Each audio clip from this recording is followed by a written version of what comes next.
Heart অ্যাটাকে আক্রান্ত হয়ে চিকিৎসাধীন তামিম ইকবালকে দেখতে গেলেন যুব ও ক্রীড়া উপদেষ্টা আসিফ মাহমুদ সজীব ভুঁইয়া। মঙ্গলবার সন্ধ্যায় গাজীপুরের কেপিজে স্পেশালাইজড হাসপাতাল থেকে ঢাকার এভারকেয়ার হাসপাতালে আনা হয়েছে তামিমকে।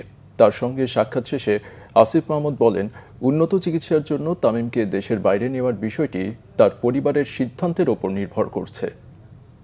এত বড় একটা দুর্ঘটনার পর ওনার যে মেন্টাল স্ট্রেংথ এটা সত্যি অভাবনীয়, এবং এই মেন্টাল স্ট্রেংথের কারণেই এটা অনেক বড় প্রভাব রেখেছে, এবং এতক্ষণ না থাকার পরেও সেরকম ফিজিক্যাল ড্যামেজও হয়নি। অ্যান্ড আমি মনে করি যে খুব দ্রুত উনি রিকভার করবেন। ওনার মেন্টাল যে স্ট্রেংথ দেখলাম, তারপরে ওনার ফ্যামিলির সাথেও কথা হয়েছে, সবাই এখন স্বস্তিতে আছে।